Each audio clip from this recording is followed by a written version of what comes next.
सीता उद्यान परिभ्रमण करने समय एक शुकपक्षी दंपति रामचंद्र रूपगुणर प्रशंसा शुणी एते मुग्ध होइगले जे प्रतिदिन ताहा शुणिबा पई शुकपक्षी दुईटी को आनी पंजुरी रखिथिले।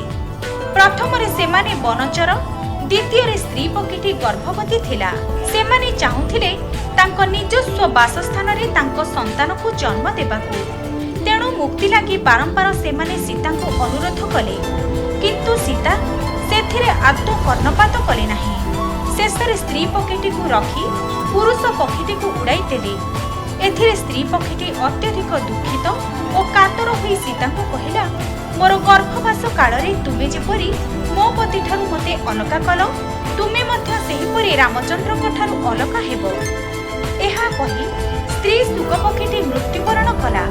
तार मृत्युरे दुखित होई पुरुष पक्षीटीर मध्य मृत्यु थिला, किंतु सीताଙ୍କ प्रति द्वेष रखी मृत्युवरण करिथिबारु पर जन्मरे से अयोध्यारे एक रजक भावरे जन्म ग्रहण कला। ताहारी कटुवचन ही सीताଙ୍କ वनवासर कारण होइथिला।